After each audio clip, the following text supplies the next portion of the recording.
बहुत डर गए थे और वो एक स्वामी जी के पास गए।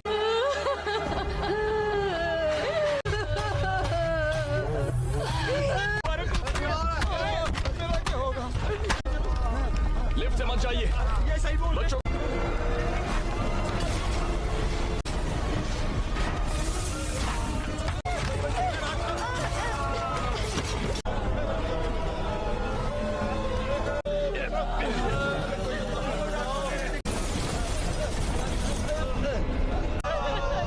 क्या हो गया?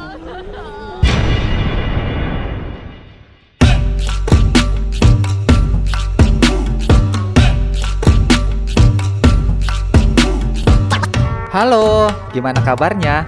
Jumpa lagi dengan saya IP yang masih setia ngebawain alur film India. Kali ini IP mau ngebawain salah satu filmnya Mahesh Babu yang judulnya Spider. Film ini punya skor IDMB 6,6, rilis di tahun 2017.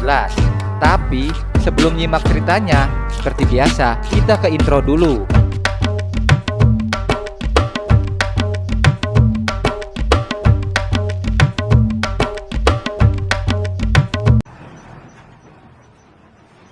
Di awal film terlihat dua cowok yang janjian sama cewek yang kenalannya lewat Facebook. Dua cowok itu ternyata punya niat busuk, mau nipu si cewek dengan modus mau dikawinin. Si cewek tanpa curiga mau aja diajakin kawin lari. Akhirnya mereka bertiga naik bis.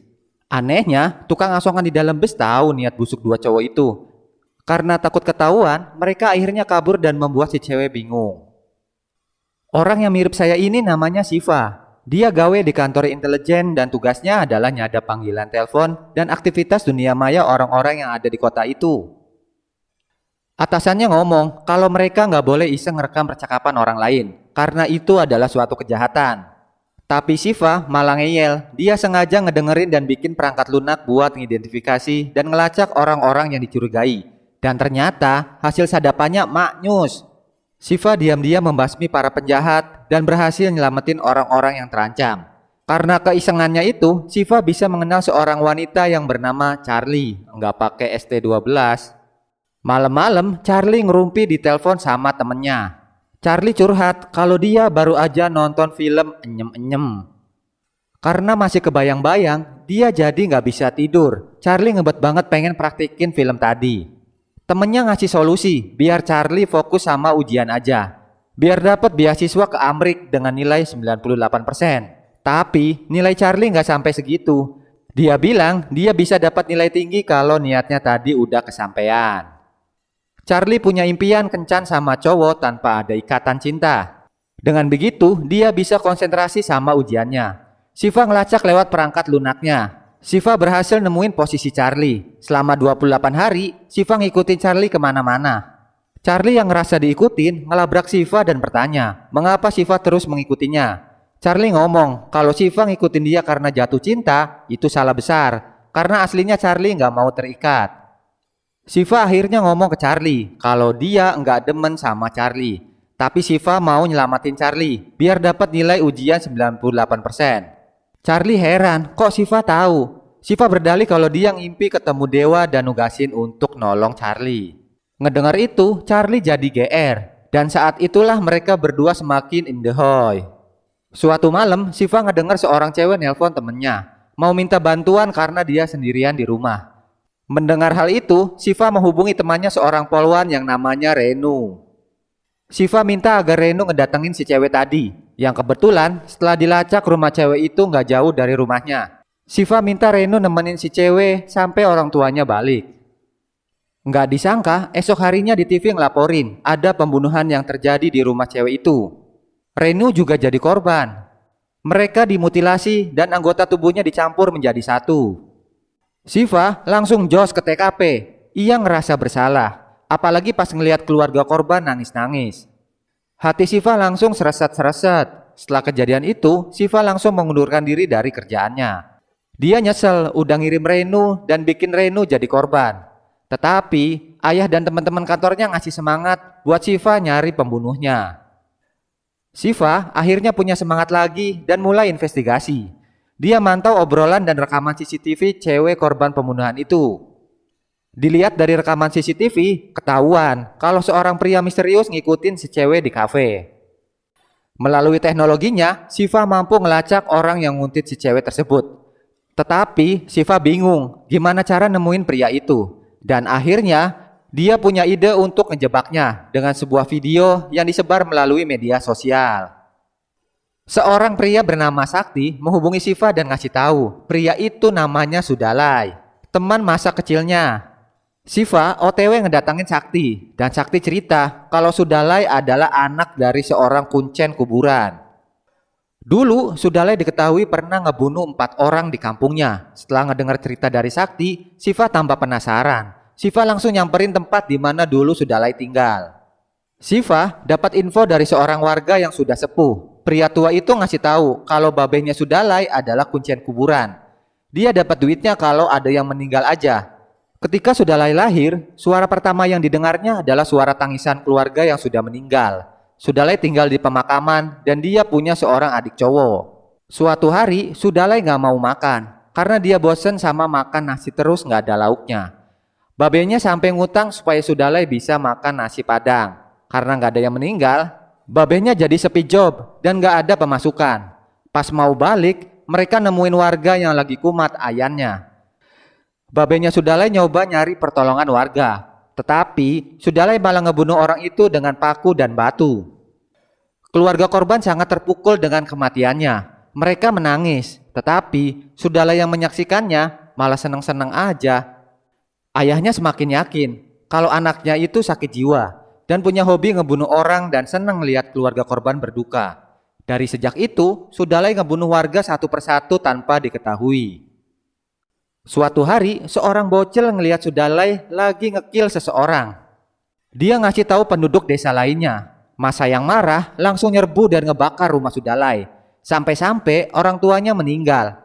Sudalai yang lagi bareng sama adiknya langsung ngelihat peristiwa itu. Setelah kejadian itu, Sudalai marah. Dia balas dendam dengan ngebunuhin penduduk satu persatu di kampungnya.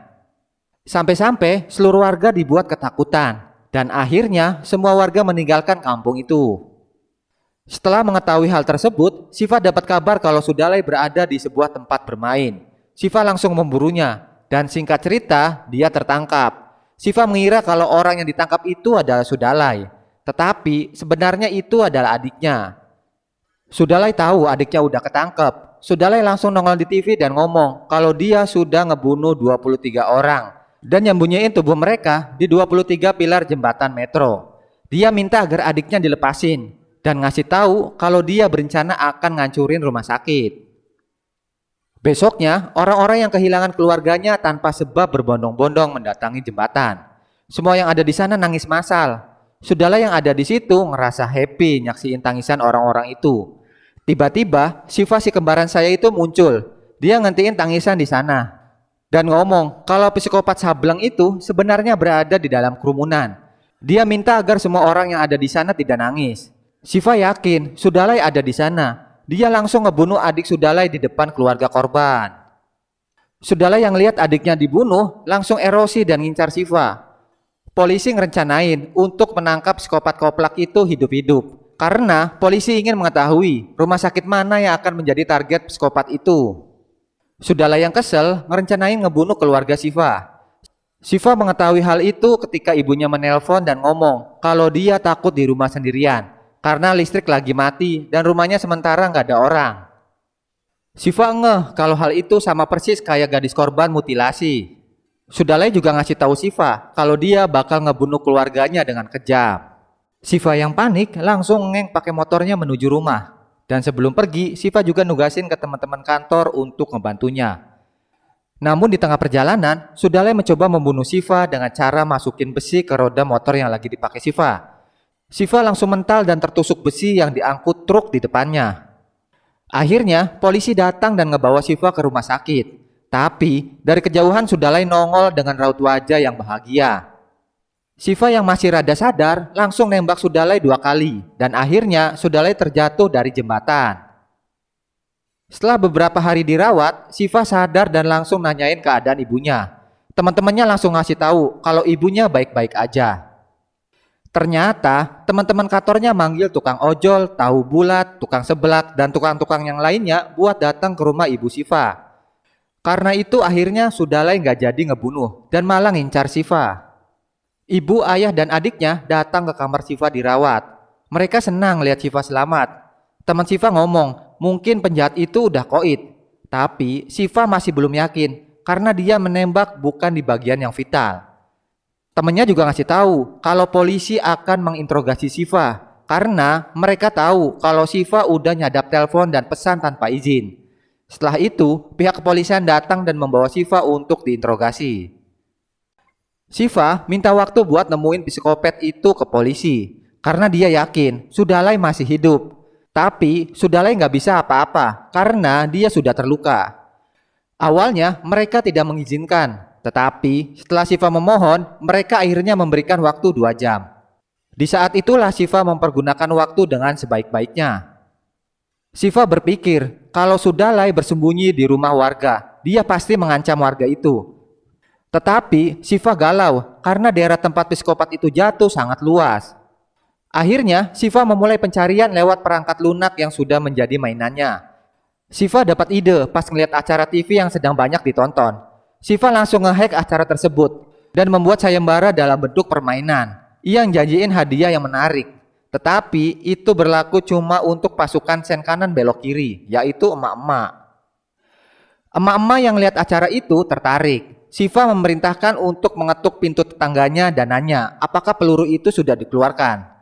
Namanya juga emak-emak, dia langsung ikutin aja permainan itu. Mereka memulai ngetuk para tetangganya. Di sana, Siva dapat jawaban yang beragam dari pertanyaan tersebut. Dan alhasil, satu orang laporin kalau tetangganya ngomong, mengapa dia tahu kalau di rumahnya ada pasien korban peluru nyasar. Dan tetangganya malah ngusir si emak itu. Siva senang ngedengar jawaban itu dan langsung nanya ke emak-emak alamat rumah tetangganya. Setelah didapat, dia langsung melacak alamat lewat satelit. Siva mendapati pemilik rumah adalah seorang perawat dan rumahnya dihuni oleh 10 orang anggota keluarga. Siva mengatur dan memilih para emak yang ikut serta dalam permainan di dekat rumah perawat itu dan akhirnya 7 orang emak didapat. Siva masih memberikan permainan agar para emak-emak itu ngedeketin rumah perawat itu. Mereka pun nurut. Tapi di tengah-tengah permainan, Siva ngasih tahu kalau permainan itu bukan asli. Tapi mereka sengaja merekrut emak-emak itu untuk misi menyelamatkan sebuah keluarga dari cengkraman psikopat. Begitu tahu, awalnya mereka akan mundur karena takut menjadi korban. Tetapi Siva mencoba meyakinkan kalau mereka akan menjadi pahlawan karena telah membantu polisi menyelamatkan keluarga yang terancam. Akhirnya, the power of emak-emak, mereka mencoba memasuki rumah target dengan kekuatan penuh. Dan akhirnya mereka berhasil masuk ke rumah itu. Yang satu ngalihin perhatian penghuni rumah dan yang lainnya mencoba menyelamatkan Sandra. Sudahlah yang tahu berusaha untuk mencegahnya. Tetapi apalah daya, emak-emak dilawan. Mereka keburu kabur dan akhirnya polisi pun datang dan Sudalai pun ditangkap. Charlie lagi nyoba mobil baru. Siva lalu nemuin timnya dan polisi yang sedang interogasi si Sudalai. Mereka nanya sejak kapan Siva nyadap percakapan telepon secara diam-diam. Dan pertanyaan itu bikin Charlie kaget. Karena mungkin Siva tahu pembicaraan Charlie dan temannya saat itu. Siva akhirnya meminta maaf kepada atasannya. Dan mereka pun memaafkannya. Siva diizinkan masuk ke dalam untuk menemui Sudalai. Dan nanya rumah sakit mana yang bakal menjadi target. Sudalai malah nyengir ngedengar pertanyaan Siva dan ngasih tahu bukan cuma rumah sakit yang dia incar, tetapi semua orang di kota ini. Dia juga bakal ngeluncurin batu besar di bukit dan batu itu bakal turun dan ngelindes semua orang. Siva langsung cus ke tempat yang Sudalai kasih tahu dan bener aja batu besar meluncur dan menghancurkan pusat kota. Di sana semua orang berusaha untuk nyelamatin diri. Tetapi sebagian dari mereka ikut terlindas sama batu itu. Siva yang lihat kejadian itu mencoba menghentikan batu besar tersebut. Akhirnya batu itu pun bisa dihentikan. Polisi datang ke sana. Sudalai mengambil kesempatan untuk kabur. Polisi penjaga yang berada di sana tewas dibunuh oleh Sudalai. Berita teror Sudalai mau menghancurin rumah sakit tersebar di mana-mana. Semua orang yang ada di rumah sakit panik dan polisi pun memperketat penjagaan. Charlie yang kebetulan lagi magang di rumah sakit ngelihat seorang perawat pria lagi nangis. Dia mencurigai sesuatu dan bener aja Charlie ngelihat Sudalai. Charlie coba menghubungin Siva. Siva mengira kalau Charlie nelpon cuma iseng doang. Charlie pun kesal. Dia ngejelasin kepada Siva kalau dia ngelihat Sudalai di sebuah rumah sakit. Dan Charlie yang baper langsung matiin handphonenya. Siva belum tahu rumah sakit mana yang diomongin Charlie. Siva langsung gas ngejar Charlie pakai mobil polisi dan dibantu sama temennya buat nyari posisi GPS Charlie. Akhirnya Siva nemuin Charlie lagi naik bajai. Siva langsung masuk ke bajai itu dan nanya rumah sakit mana yang dimaksud. Setelah Charlie ngasih tahu rumah sakitnya, Siva langsung keluar dari bajai dan langsung berlari ke mobilnya. Dia langsung OTW ke rumah sakit. Akhirnya Siva berhasil ke rumah sakit. Dia langsung nemuin perawat yang mencurigakan. Dan ternyata anak perawat itu diculik sama Sudalai. Sudalai ternyata memasang bom di ruangan bawah di rumah sakit. Dan tiba-tiba bom itu meledak. Rumah sakit sedikit demi sedikit retak dan hancur. Suasana semakin mencekam. Orang-orang sibuk menyelamatkan diri. Siva membantu mengevakuasi dan nyelamatin orang-orang yang ada di rumah sakit itu. Banyak orang terluka. Bahkan sebagian dari mereka tidak selamat. Semua orang di sana menangis menyaksikan kerabatnya yang tewas. Siva mulai putus asa. Tiba-tiba Sudalai muncul dan terlihat bahagia ngelihat dan ngedengar tangisan semua orang. Siva langsung ngejar Sudalai dan mereka pun terlibat adu jotos. Siva terus menghajar Sudalai dan pada akhirnya Sudalai tewas tertancap besi beton. Setelah itu media dan semua orang menghampiri Siva dan film pun ditutup dengan adegan Siva pergi bersama Charlie meninggalkan rumah sakit.